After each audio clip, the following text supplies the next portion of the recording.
Right, next up, we've got Julie Wittes-Schlack, who's Senior VP of Innovation and Design at Community Space, and Kelsy Saulsbury, Consumer Understanding and Insights Manager at Hallmark Cards. And they're going to talk to us about life's a journey, not a survey. So, little fact about Julie. She's a published fiction and literary non-fiction writer, and she plays jazz alto saxophone. Apparently not very good, but I can't confirm that. I've heard, so she told me. And Kelsy told me that her passion for using photos and video in research comes naturally, as before moving into research, she worked in creative visual merchandising, including managing a photo studio. So, floor is yours. Great. Well, am I on? Can you hear me? Okay. So I actually feel very lucky to have followed Jim and Matt, because Jim, in talking about the importance of empathy and of kind of humanizing the consumer, and Matt, in talking about the value of speed and agility, have both really kind of laid the table for what Kelsy and I are hoping to talk about, which is mobile ethnography, which I think is the intersection of all of those things. If you think about the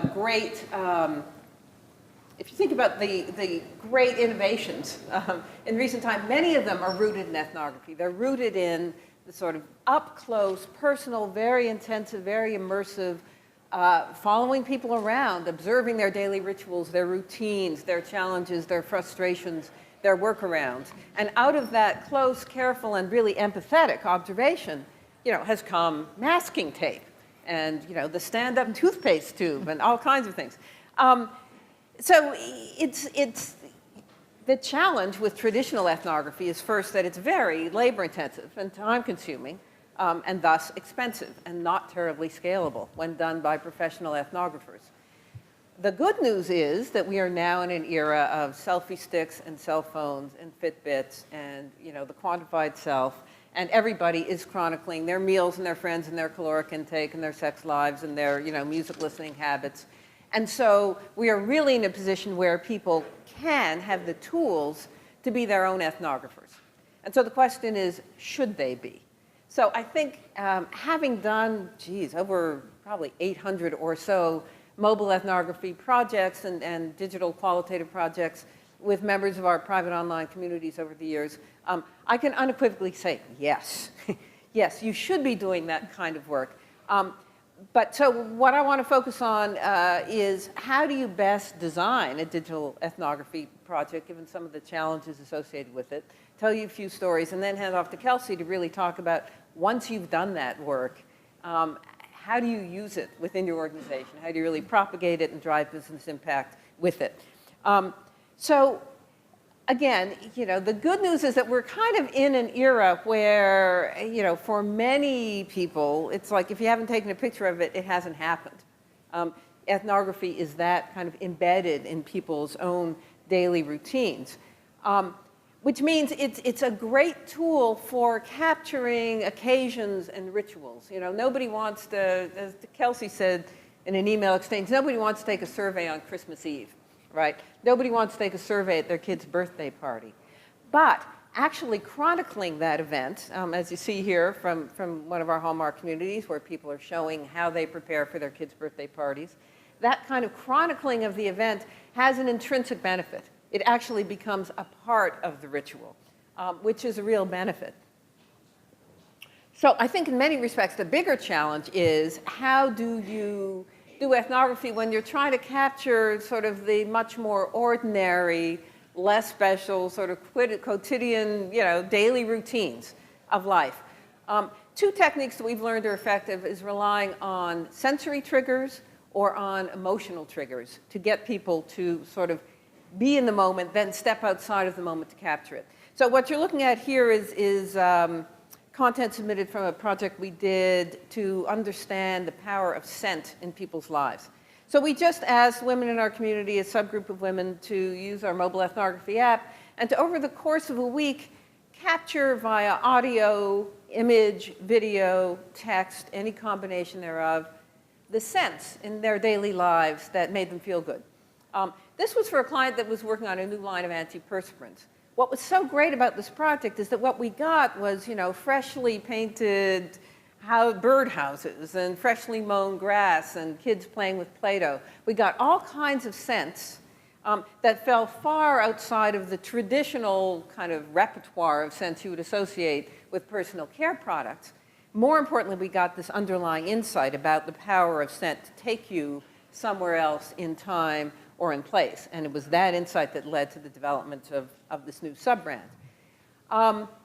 So that's an example of a sensory trigger and an emotional trigger. Doing a simple ethnography, for example, where you simply ask people to record everything over the course of a day that pisses them off is a really powerful technique because people respond to that sort of anger and they love to have a reason to vent. Another useful approach is in structuring your ethnographies to just do very simple, highly structured assignments. So if you're trying to understand what goes on when people are standing in the pasta aisle or the oral care aisle of a store, to simply ask them to photograph what they're looking at, what's capturing their attention, what's confusing them, what's overwhelming them, how they're making the decisions they're making. That's a very structured, short duration, but value-rich kind of assignment. Or to ask people, take a picture of your shopping list, and now as you're in the store, photograph all the impulse purchases you're making in the moment and help us understand why, what's driving that behavior. You're not only capturing what people are doing, but you are also capturing their own mindful reflection on what they are doing, which I think makes it that much richer. Or in this example, this is kind of in-home usage testing. So Hallmark asked moms to buy a variety of kind of holiday products for their kids and to just capture their kids playing with those products over the course of a week or so. Again, that kind of insight humanizes the consumer, creates empathy within the organization where none existed, and helps us see where the flaws, where the frustrations, and where the opportunities lie. Another great benefit of mobile ethnography is the ability to capture latitude and to do work longitudinally. So in terms of just passively capturing location data, that's a huge help when you're doing ethnography. In this example, we were using an ethnographic tool to do a kind of virtual shop-along, specifically shopping the bra aisle. Not only did we get some, frankly, kind of hair-raising pictures of what the bra display looked like, but also just got some terrific insight as to, the customer experience. There was no manager on the floor. So getting a lot of kind of serendipitous information that was really useful because we knew exactly what store they were in. Or when we've done a project with a toy company trying to understand children's play, having the passively captured latitudinal data about, are they in the home, are they in the car, are they at school, where are they when this play is going on, really helps to inform product development. We've had people, when they check into hotels, take us on a little video tour of their room. Kind of what's their ritual when they first check into a room? Are they checking out the soap, or looking for stains, or checking out the locks? And again, not only do we get terrific insight from this that informs new services, but occasionally we found real problems with real properties that we were able to alert our clients to. Finally, longitudinal. Mobile devices are our perpetual companion, right? They're our most intimate companion. So what you're looking at here is less of an ethnography, more of an ongoing mobile diary. We've had several dozen people for about 3 months now chronicle the experience of shopping for, and then selecting, and then purchasing, and then using health insurance. What was really interesting about these longitudinal diaries is everyone had the same inflection point. There was this pivot where for a certain amount of time people were pleasantly surprised, and then suddenly when they went to try to actually pay for the product, it was a nightmare.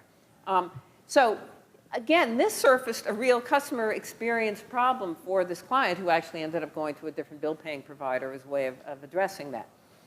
So using the phone for that kind of longitudinal work is terrific. Let me pause and hand off to Kelsy to talk about what do you do with this? Just kind of another quick example of what can happen kind of on longitudinal.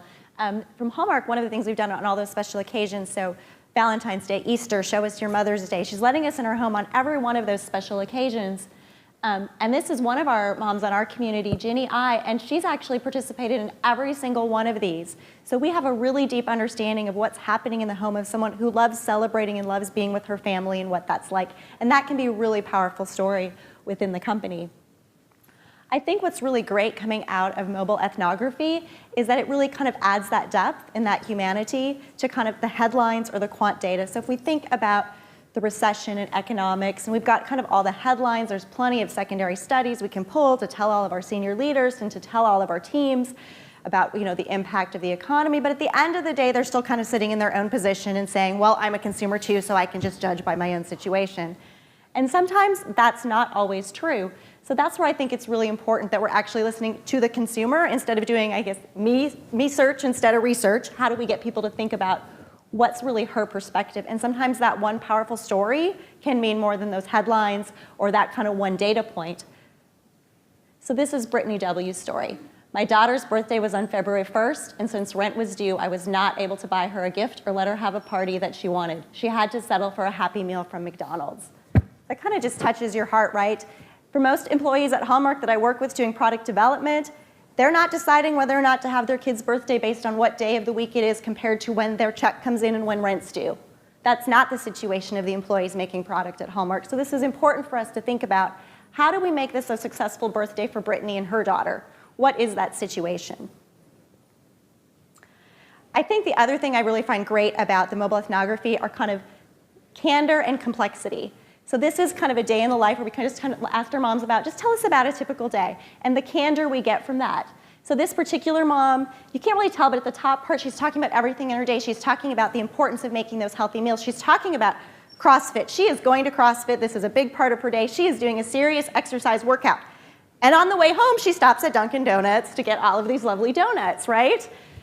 So that's really interesting for me because she's being very candid. Not all of us want to say, yes, I worked really hard to work out, and I went to Dunkin Donuts. And I think that kind of highlights the complexity of who we are as people. Sometimes when we just do that one-off study, we just focus on one exact thing, and we forget that even as humans in our own lives and our consumers' lives, sometimes we do contradictory things, and we need to take time to study that as well. One of the ways we bring this information to life for the folks at Hallmark is we kind of, for all of the Christmas work that we did, we actually did kind of a gallery space to use all of the things that we gathered through mobile ethnography to kind of bring that to life. This is showing some videos that we were able to loop together, and again, videos that our consumers took about what was happening, and in this case, a lot of video that included children talking about things and interacting with products. This is kind of a flannel board for adults. You could match the products into the stocking, so who got what in their stocking? So for those of you with young daughters, yes, of course, there's frozen stuff up there that would go in her stocking. So that was kind of a good way to bring that to life. Recipes and food. We all want to talk about recipes and food. Our consumers, our moms want to talk about recipe and food. Hallmarkers want to talk about it as well. So this is recipes from our moms that we were able to kind of share with Hallmarkers and to kind of have conversations. We would do tours of this gallery and have work teams come in together, and this was always a spot where we had a lot of conversation. And it turns out there's some big generational differences regarding baking at Christmas. So, and even the product team, when they first started talking about this category, they're like, well, baking, can you help us understand if moms are doing from scratch baking or if it's okay to use a mix? When it comes to millennial moms, that's not even the right question. If she walked through the kitchen and did anything at all, she baked. Absolutely. If it's frozen cookie dough and I turned on the oven and put it in, I baked. If I bought cookies at the store and my kids and I frosted it and put on sprinkles, we baked.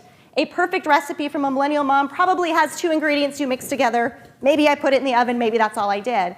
So this was really great conversation for our employees because we have a lot of boomer employees and they're like kind of aghast at this. Like, that is not baking if that's all you did. That is not really a recipe. And then our millennials in the building can be like, oh, I need that recipe. That's a great recipe. So kind of some dialogue to talk about. Sometimes our orthodoxies are not correct. This is why we need to listen to the consumer and really get at that depth to really understand. And without getting to that depth, we wouldn't have realized we were asking the wrong questions. Also able to give kind of great takeaways, and this was very popular. I was constantly running out of copies. This is a holiday timeline. So through all the activities we did, we could kind of build a timeline. What's happening in mom's life through all of these situations? And because our community has a lot of moms who are Hispanic, African American, Asian, that's really important with our millennial moms community, we're also able to kind of highlight some of those differences based on culture that might come into play in the holidays. One of the questions I get is like, do you feel good about this data? How important is this? How does this really help you? When I think about Easter, it's easy to go out and see secondary studies. Confectioners groups are going to tell you about the importance of candy. So I can see, yeah, candy's a big deal at Easter. When I ask mom kind of open-ended about Easter baskets, she's going to tell me that she's going to buy clothes and she's going to do some books, some things to kind of bring about summer. And often she's going to say, I'm going to do a little bit of candy. What I can tell you from mobile ethnography is this is mom's definition of a little bit of candy. Every image I see, it's this is a little bit of candy. Without seeing those images, I think we could easily have interpreted a little bit of candy differently than what mom really means by it. One of the questions, too, to get kind of earning consumers' trust, and do we trust what we see? I think in terms of earning the consumer's trust, that ability to have a long-term relationship in our community really helps us kind of build that trust, and that it's branded. Our moms know that it's Hallmark, and that's important. I have people kind of ask me a lot, well, doesn't that make it biased? Aren't they just your fans? Well, a couple of things. They don't have to be a fan. They do have to care about relationships. They don't have to be a fan of Hallmark to be in our community. The other thing, unfortunately, on our side is, for instance, our flagship stores, our Hallmark stores, many of our moms, they don't live anywhere close to one. They probably can't shop at one even if they wanted to. The other thing, too, when I think about our community, it's like that good friend who will tell you you have spinach in your teeth. It's that good friend who will point out those problems in your life. That's what the community members do because of that trust. They'll point out those things that you may not want to hear. That person one in doing a survey, they don't necessarily care about your success, and they may not point out some of your flaws quite so eloquently. Another interesting thing that kind of have to flip for researchers is we actually want to kind of model what we're looking for when we're setting up a mobile ethnography. So you might say to me, but Kelsy, oh no, we're going to prime them. And I actually have found that to be very opposite. So if I'm setting up a mobile ethnography, what I often want to do is I want to give my own examples from my life as a researcher. Or maybe I would ask someone at Community Space, I might ask Julie to give an example from her life, but I'm going to be really specific about what I do in my family regarding Santa Claus. What are we doing Christmas Eve? And I'm going to be really specific about that.